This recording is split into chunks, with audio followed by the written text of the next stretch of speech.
topamos con los materiales de esta materia, tenemos que sacar en claro de ahí que lo más importante es porque estamos estudiando derecho. ¿Sí? Eso me parece importante remarcar. Digo, porque por ahí parece que fueran opiniones a veces algunas cosas, o que fuera que hay ciertos conceptos técnicos jurídicos que ya están asentados, que ya están un poco por fuera del debate, y de hecho, no, digamos,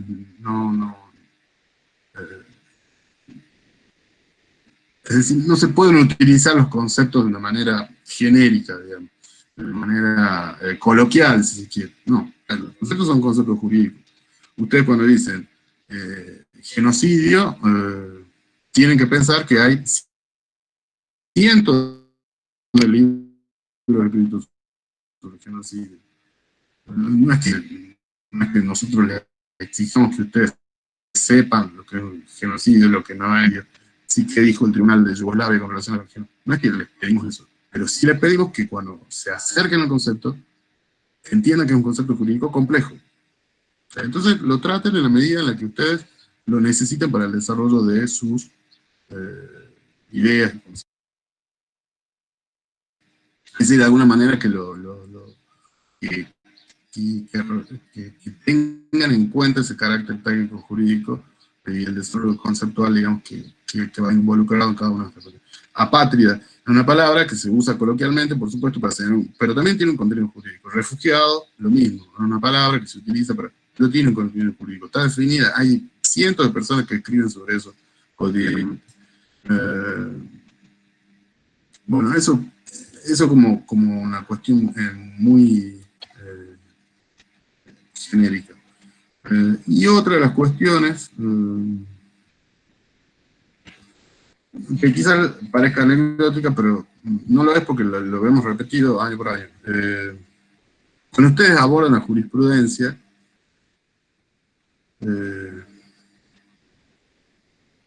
cuando nosotros les preguntamos por un fallo, por ejemplo, les preguntamos sobre Barrios Altos, sobre el fallo de la Corte Interamericana de Derechos Humanos. Nosotros ya sabemos lo que pasó en Barrios Altos. Sí, nosotros sabemos que en 1991 un grupo de 6 personas a Barrios Altos había una reunión, mataron a 15 personas y hirieron a otras 4. Nosotros ya sabemos eso. Ya sabemos también que después de eso se dictaron normas de amnistía por parte del gobierno peruano. Lo que nosotros preguntamos cuando preguntamos sobre jurisprudencia es cuál es la doctrina legal de ese fallo. Es decir, ¿qué dice Barrios Altos?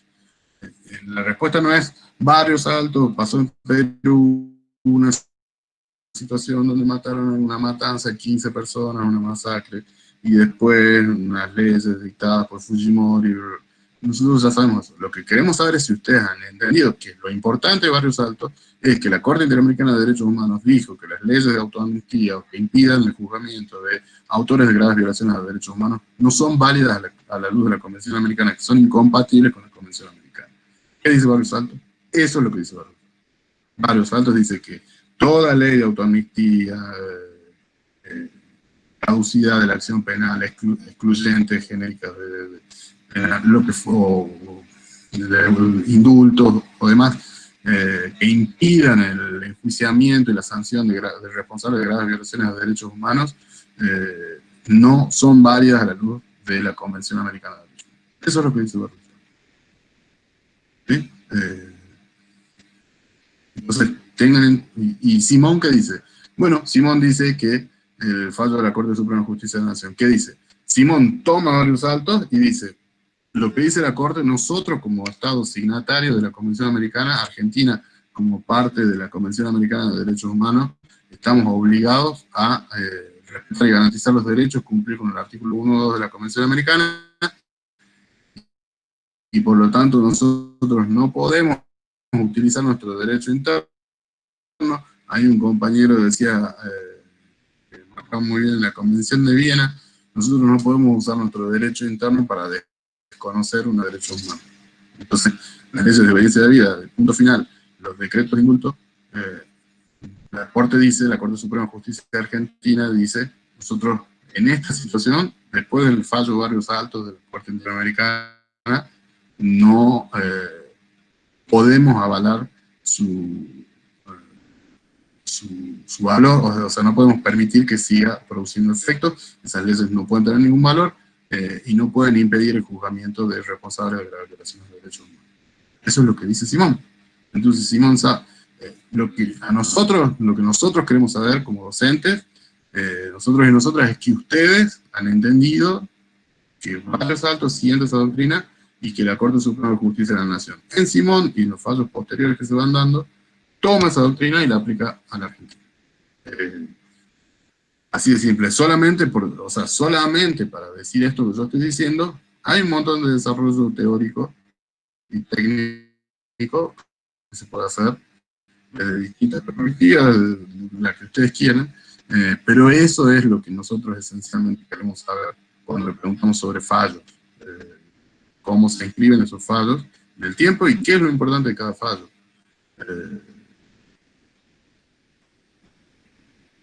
Eso era una de las cuestiones hay que tomar cada fallo la posición que se toma de esa doctrina. Sí, la doctrina jurídica principal es esa. ¿Para qué sirve? La idea es que usted se acuerde, por lo menos, porque la vida es así y nuestro disco rígido se va ocupando cada vez más, pero que ustedes puedan tener la facilidad de decir, ¿de qué se trata Maceo de la Corte Suprema de Justicia de la Nación? Ustedes piensan los indultos, invalidez de los indultos. Perfecto, eso es. Cuando ustedes tengan que analizar, van a ir a la Maceo y van a leer y van a entender por qué, pero por lo menos que ustedes tengan claro cuál es la importancia del fallo en sí mismo y en una línea histórica. La línea histórica en los fallos estos que vemos en esta unidad, en la unidad 2, sería Barrios Altos, de 2001, en la Corte Interamericana de Derechos Humanos, siente esa doctrina. Eso es traído a la jurisprudencia nacional, debatido en los tribunales inferiores, llega hasta la Corte. El primer mojón que pone la Corte en su cambio de jurisprudencia es Arancibia Clavel, y después, en Simón, ya toma directamente Barrios Altos y lo aplica. Y Maceo es un fallo posterior, donde lo que hace la Corte es dar un paso más y decir, eso que dijimos en Simón se aplica también a los indultos. Entonces yo con eso, con lo que les estoy diciendo, por supuesto hay que desarrollarlo un poco más, digamos, y no tan coloquialmente, pero lo que les estoy diciendo es lo que nosotros nos damos por conforme que ustedes puedan ver ese panorama. ¿Sí? ¿Y qué pasa después? Cuando Vargas Aynace se dicta acá en 2008, que es el primer fallo donde se condena a Benjamín Menéndez y Antonio Domingo Bussi en el Tribunal Oral Federal de Tucumán, que ustedes entiendan que esa sentencia, dictada 7 años después de Barrios Altos, ese fallo, van a ver que está citado Barrios Altos, ese fallo. Entonces van a ver cómo esa concatenación de jurisprudencia va llevando a que, sin ir más lejos, hace menos de un mes, el Tribunal Oral Federal de Tucumán haya dictado una sentencia por 335 víctimas en un juicio de lesa humanidad, que es el 14º en Tucumán. Y en esa sentencia les prometo que el tribunal va a citar a Barrios Altos. Y si no cita a Barrios Altos, por lo menos va a citar a Simón, a Arancibia Clavel, a Maceo. Es decir, como ven, hay un dibujo lógico, temporal y de importancia de cada uno de los fallos. Entonces yo prefiero que me digan redondamente, directamente, qué es lo importante del fallo. Todos preferimos, digo, los docentes y las docentes de la cátedra, y discutamos sobre eso, digamos, en todo caso, y avancemos sobre eso y hagamos un análisis extra sobre eso. El fallo de Tucumán, Rita, es Vargas Aynace, de 2008. Hay una síntesis subida en el campo. Una síntesis que solo describe el hecho y señala la parte del derecho internacional de derechos humanos que algunos los que analizan los fallos, el holding, como el holding de Barrios Altos es precisamente las disposiciones de derecho interno que impiden el juzgamiento de graves violaciones de derechos humanos son incompatibles con la Convención. Estamos hablando de lo mismo. El texto de Mercedes Alexander de la unidad 8 está un pendiente de su. Ese es vos, eso. Por una pregunta de Rossi. O sea que de los fallos importa la postura. Gustavo Isola pregunta, o sea que de los fallos importa la postura que adopta la comisión, no bien la corte, según el caso concreto y no tanto los hechos. Exactamente, sí. Sí. Así, exactamente. Sí.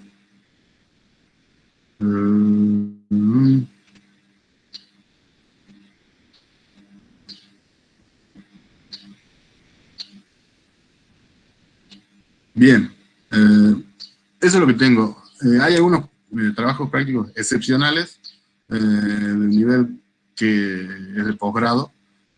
Hay muchos trabajos que están muy bien y hay trabajos que los que no están tan bien, digamos, en general lo que tienen es una falta de desarrollo.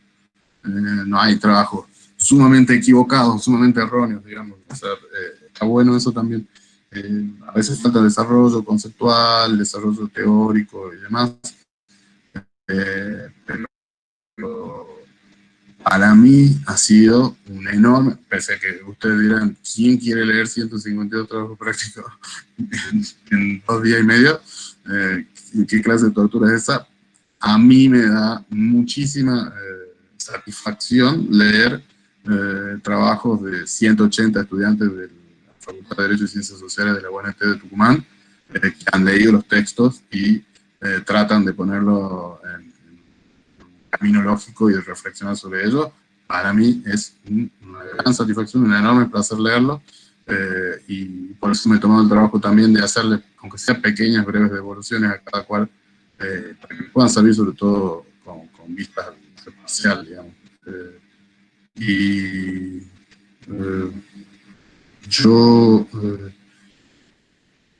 Nada, con esto nosotros estábamos, la idea era hacer esto breve también para no... 40 minutos parece que es la tolerancia de lo virtual. A mí me parece bien. Yo tengo algunas clases de 5 horas virtuales que directamente no son posibles de seguir, digamos. Pero les doy la posibilidad otra vez que pregunten lo que quieran, lo que necesiten. Para eso estamos acá ahora también. Así que si tienen alguna pregunta, alguna otra cuestión sobre estas 2 unidades, con todo gusto nos quedamos para responderlas. Adelante con toda confianza, por favor. Incluso si quieren polemizar, mejor aún, nos encanta polemizar a la siesta.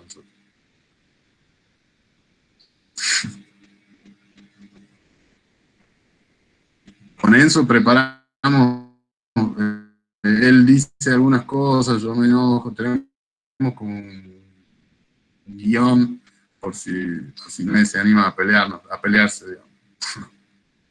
Pero los invitamos a decir lo que quieran. Si necesitan algo más, de verdad, con todo gusto se los contestamos. No sé, Enzo, si vos querés agregar algo. La fecha del examen. No, me acordaba de que, bueno, en el repaso de los trabajos prácticos, si bien no surgió ninguna pregunta sobre la consigna de Pilar, donde se hablaba del texto de Pilar Calveiro y de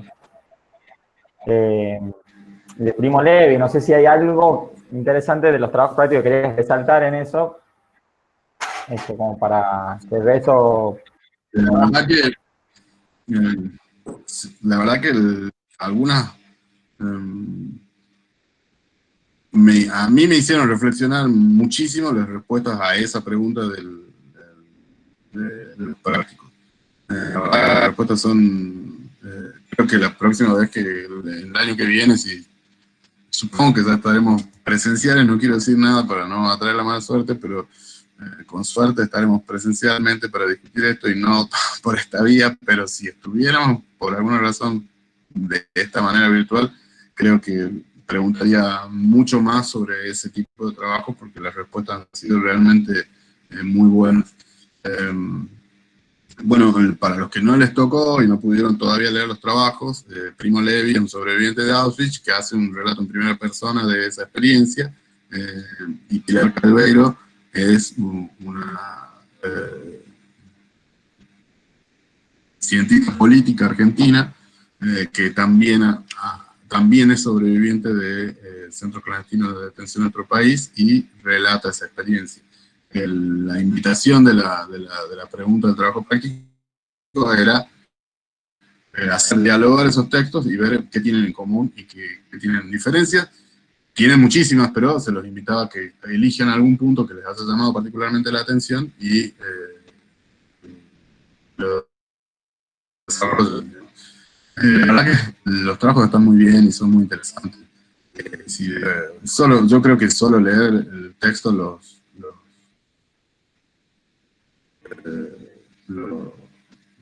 genera cuestiones que a mí me parecen muy, muy valiosas, y en la mayoría de los casos están conducidas también a cuestiones jurídicas, así que yo disfruto mucho, capaz que a ustedes les costó muchísimo, pero como docente me parecieron muy buenos los trabajos sobre ese tema. Es factible que nos compartan algún ejemplo de trabajos prácticos que estuvieron muy bien abordados. Así tomamos buenas prácticas. Bueno, un poco esto que yo decía, esa pregunta Cintia Costilla ahí en el chat. Un poco esto que yo les decía,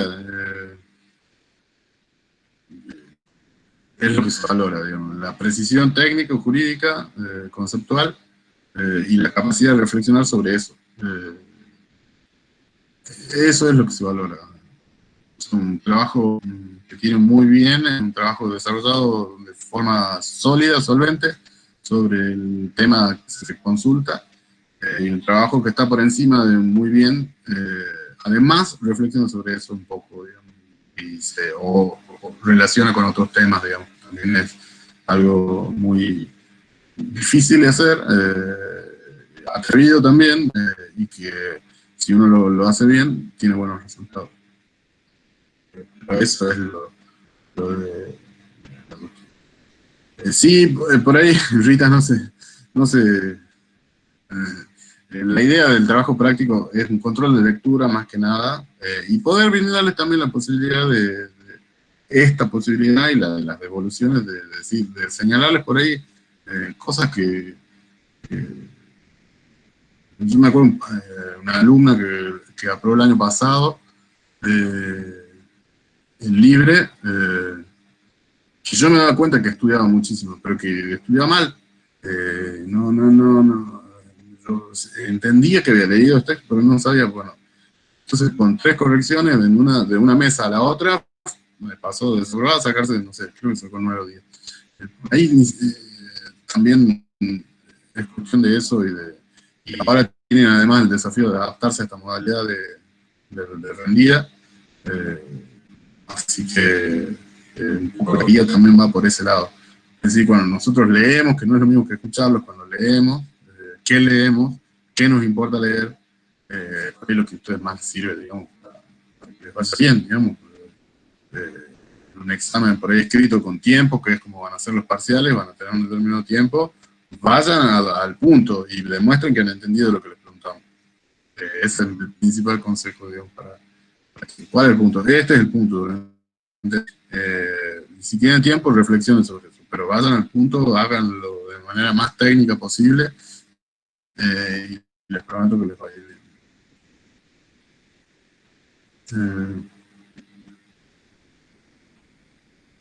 En general me preguntan por la bibliografía sugerida. En general se toman los textos principales, digamos, es la verdad.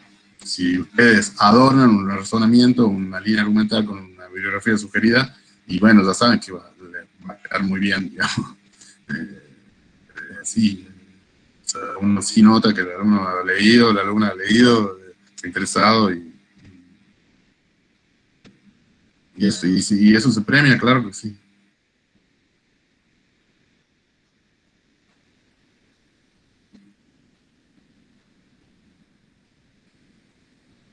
Bueno, alguna cuestión más que... En la fecha que me parece es el 7 del 12, ahí Enzo le está pasando parroquiales. El 7 de diciembre es el parcial. Y la recuperación va a ser en febrero, después que nos vayamos de vacaciones a nuestra propia casa, digamos. Parece que va a ser así.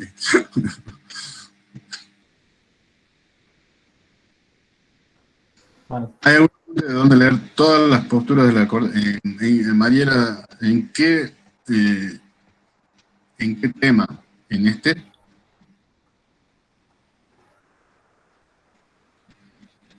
La modalidad del parcial, el parcial va a combinar multiple choice con preguntas abiertas de desarrollo y probablemente casos. Es decir, se divide en algunas preguntas en multiple choice complejas, no es solo pasar, digamos, que no se resuelva mediante el lanzamiento de una moneda, eh, y alguna pregunta de desarrollo, y probablemente lo que nosotros hacemos.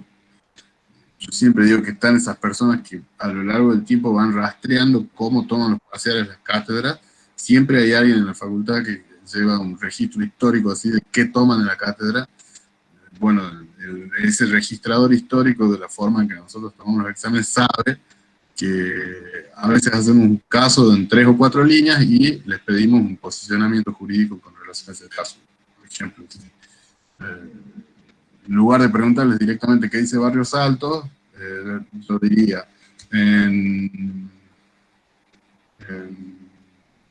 no quiero tomar ningún país que sea, en Francia, no, en Chile,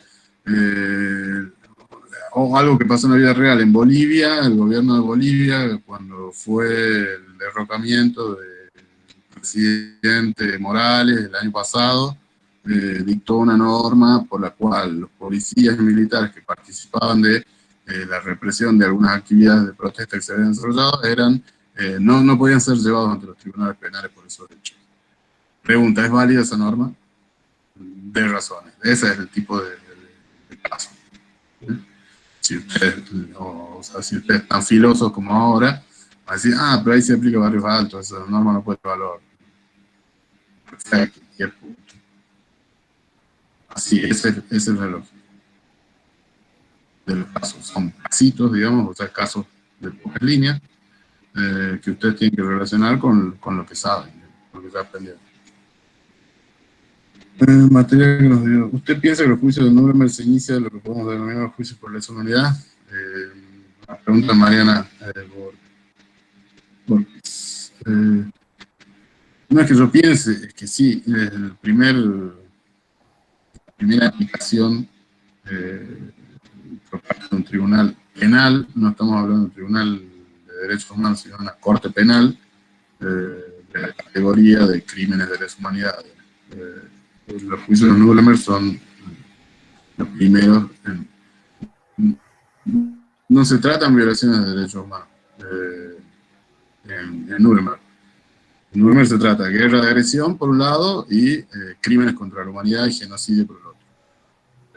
Y son responsabilidad penal en los sucesivos juicios, primero los jerarcas nazis, después algunos colaboradores, etc. La primera aplicación internacional sí de estas categorías jurídico-penales, del derecho, que son del derecho penal internacional, ¿sí? No del derecho internacional, de los derechos humanos que empieza después. Nuremberg es derecho penal internacional. El equivalente a Nuremberg hoy es la Corte Penal Internacional, no la Corte Interamericana de Derechos Humanos. La Corte Interamericana de Derechos Humanos trata de responsabilidad civil de los estados, no penal de los miembros del estado.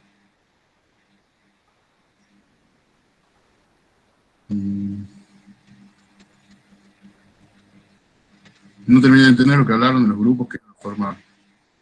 No entiendo la pregunta.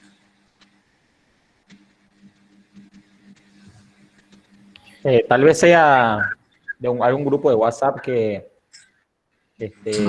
creó el centro de estudiantes, tal vez sea por eso, no sé. Hay un grupo de WhatsApp que la franja, que entiendo con el centro de estudiantes, no sé, pero la franja lo creó y bueno, hay algunos compañeros que se han sumado. No sé si es por eso, pero...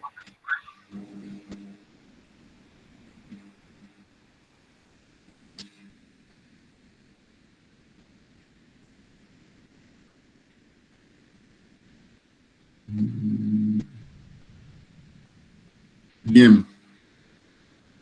¿Más preguntas?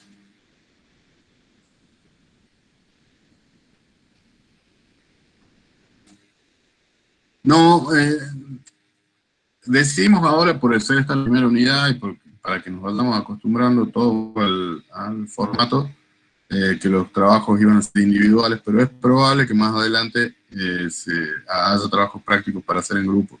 No quiero hablar por mis colegas docentes, pero es probable porque esa es una de las ideas. Sí, no, nosotros preferimos que trabajen entre ellos, a que trabajen individualmente. ¿No? Va a ser con el correr de unidades.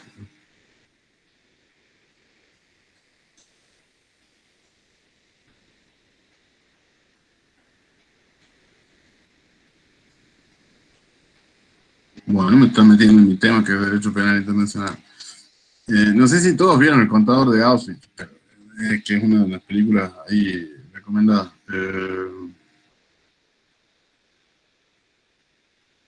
Esto es bastante complejo.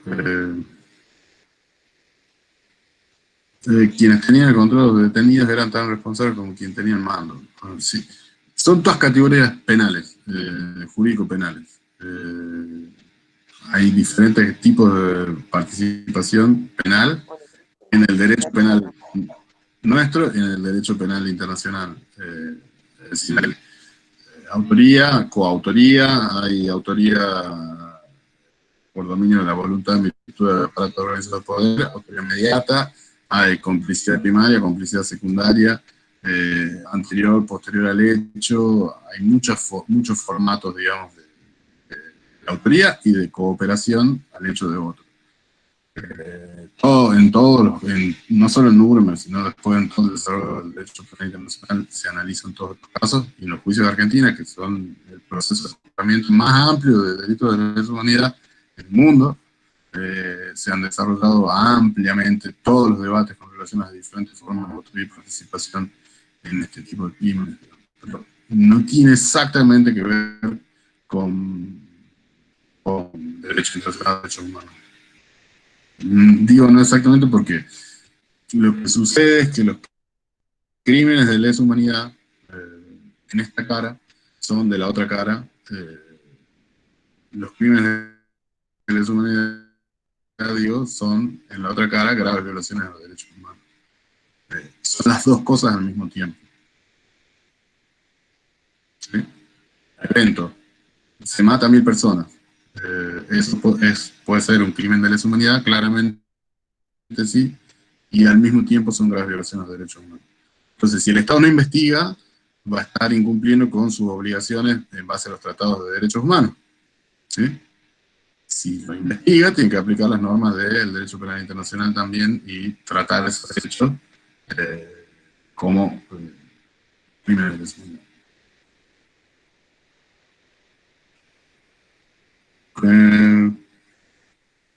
Cuando nos indico en los aspectos técnicos, bueno, un poco, o sea, ¿a qué me refiero cuando digo lo técnico? A esto, cada término que ustedes usan es como entrar a un campo minado, digamos.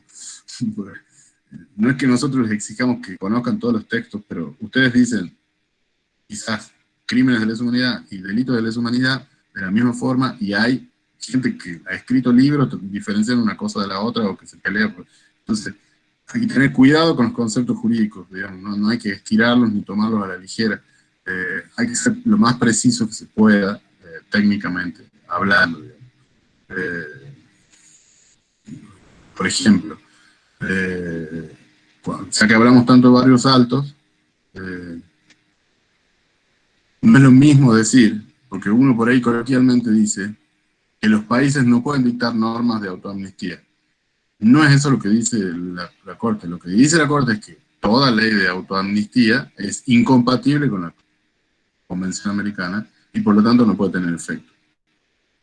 A ustedes les parecerá una cuestión muy sutil, pero no es sutil. Es la precisión técnica que se requiere para eso. Es decir, la Corte no le puede impedir a un Estado que dicte normas, digamos, no.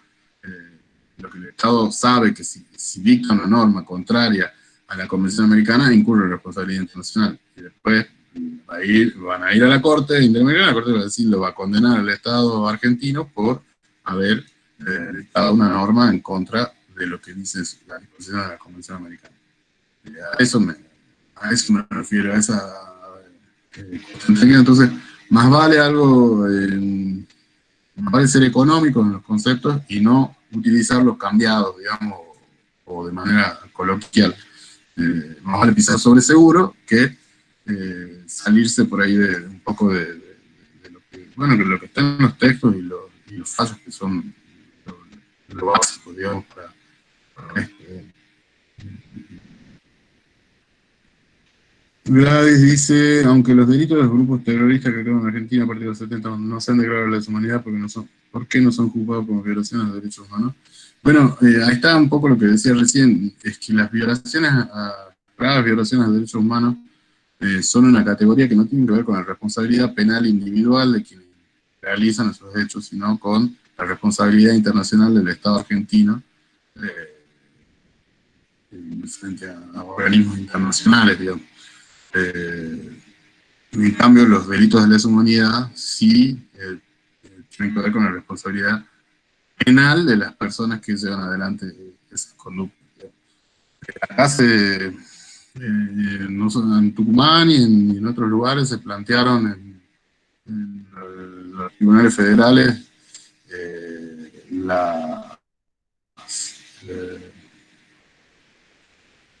entonces intento, por ejemplo, acá en Tucumán planteó que el asesinato entonces teniente primero Viola y su hija por un comando del Ejército Revolucionario del Pueblo sea declarado de lesa humanidad. Y esto se discutió en todas las instancias, digamos, se entendió que no, se fue a la Cámara Federal de Apelaciones que también dijo que no, y se fue a la Cámara de Casación Penal Nacional Federal que dijo que no tampoco. Sí, porque no reúnen los requisitos, digamos, que tiene un hecho para ser considerado un crimen de lesa humanidad. Esos elementos, digamos, son propios del derecho penal internacional y la Corte Suprema de Justicia de la Nación, no me acuerdo si está en la bibliografía, eso capaz que yo creo que no quedó. Están tratados en un fallo que se llama Derecho René Jesús, de la Corte Suprema de Justicia de la Nación, que dice en qué casos se tiene que entender que tales delitos son de lesa humanidad o no. Le digo, sí, se discutió eso jurídicamente ya y ya es algo que está así entendido, digamos. Sí, creo que este año sí, no derecho creo que incluimos eso y tampoco incluimos el Estatuto de Roma, como relacionando esa parte de la bibliografía que respondía a esas preguntas. Digamos, decidimos no incluir el derecho penal internacional. Pero años anteriores estaba en la bibliografía. Pero fíjense, porque es interesante, por supuesto, el debate. Pero no todo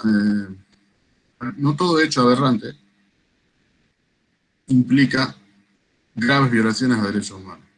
Se le va a parecer polémico lo que estoy diciendo.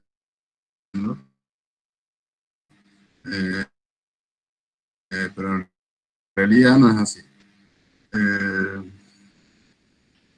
Los estados no pueden dar que no haya homicidios, por ejemplo, en ningún lugar del mundo, digamos. Un estado no puede decir, no va a haber, garantizar que no va a haber homicidios, digamos.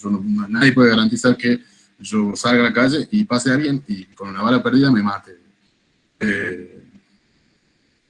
Esto es hablando puntualmente del derecho a la vida, ¿no? O sea, que me quitan mi vida, por supuesto, la negación de todos los derechos, de mis derechos, digamos, como ser humano, de la negación de todos los derechos humanos. Yo no puedo gozar de ningún derecho humano si no tengo el derecho a la vida garantizado. Pero no siempre el Estado va a responder por eso. ¿En qué casos va a responder? Esa es una gran pregunta técnica en materia de derechos humanos. Va a responder cuando sea un agente estatal el que haya disparado, por supuesto, o cuando suceda otra serie de cosas. Por ejemplo, que el Estado no investigue. O sea, que mi homicidio no sea investigado eficientemente por el Estado. ¿Por qué? Porque el Estado tiene la obligación de bien, no puede prever todas las violaciones del derecho a la vida, pero si la hay, sí tiene la obligación inmediata de investigarlas, digamos, porque si no incumple, no con el derecho, no directamente con el derecho a la vida, sino con la obligación del acceso a la justicia y el debido proceso. Entonces, nacen otras obligaciones del Estado a partir de eso, ¿sí? Todo esto que estoy hablando es responsabilidad internacional civil del Estado, ¿no? No estoy hablando de penal. Pero si el Estado no lleva adelante una acción penal contra quien han cometido un homicidio, lo que va a ser establecer una situación de impunidad particular con respecto a mí. ¿Sí? ¿En qué otro caso? Bueno, si yo era una persona que ya había sido amenazada, por ejemplo. Me habían amenazado 5 veces, a ver, bueno, esto es algo que estamos viendo cotidianamente en el caso de los femicidios. Eh,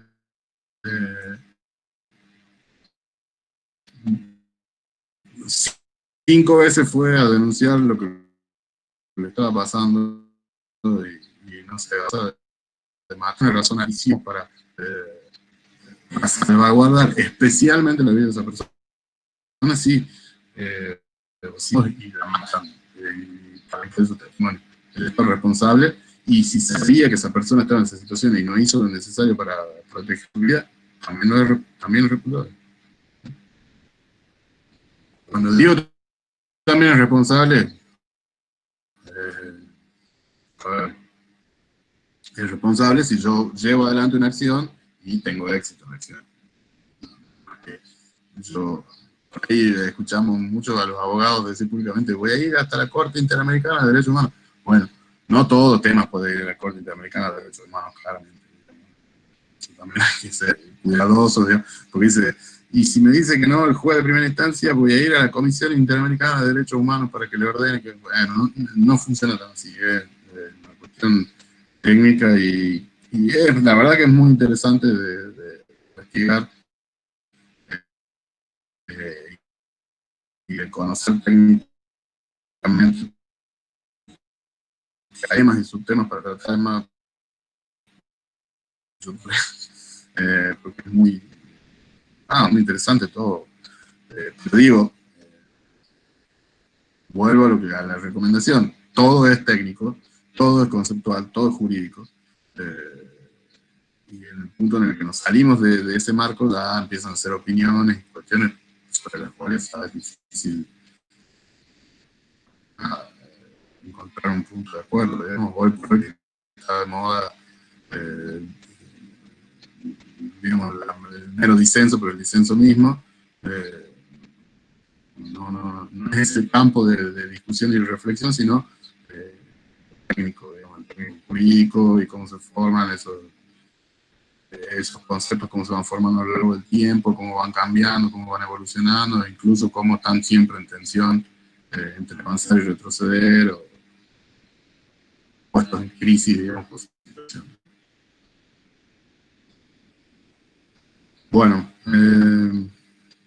ahora sí estamos muy excedidos en tiempo, un poquito menos de una hora. Les vuelvo a agradecer a quienes hicieron los trabajos prácticos y a los que no lo hicieron y aprobaron el parcial.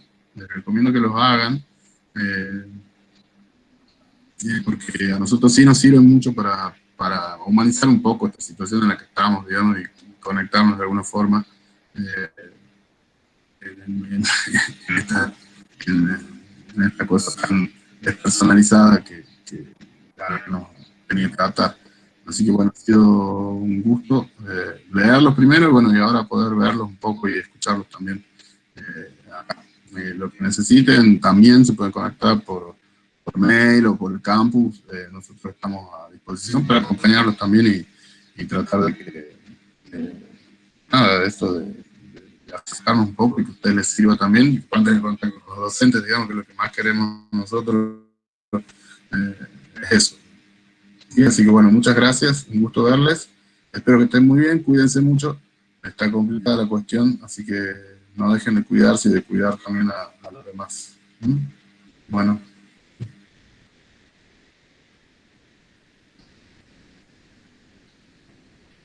Bueno, gracias de vuelta y voy a subir esta grabación de, por lo menos de la parte de que empezamos a grabar hasta ahora, al campus, si es que quieren, bueno, reverla o, bueno, algún compañero o compañera que no haya podido estar, me pueden decir que vaya al campus porque ahí lo voy a subir.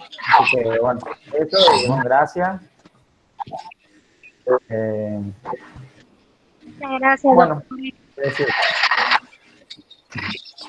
Bueno, que esté muy bien. Hasta luego. Adiós. Dios. Adiós.